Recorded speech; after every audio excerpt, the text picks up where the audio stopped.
hari abantu bajya bibaza cyangwa banagukunda cyane ariko bashaka kumenya by'umwihariko Riziki ubundi yaba ari umukobwa bimeze bite?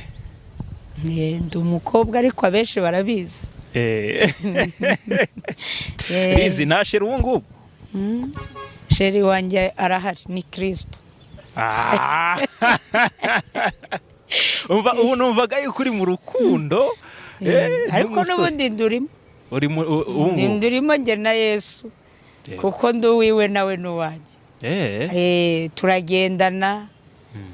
Ntabwo wavuga ngo uri umukobwa imyaka amaze muri mujyi wa Kigali uri wenyine gutyo gusa ntibyapfa kubaho, ariko kubera ko Yesu aranyuze ndamahoro kandi nawe nzi neza ko ankunda cyane.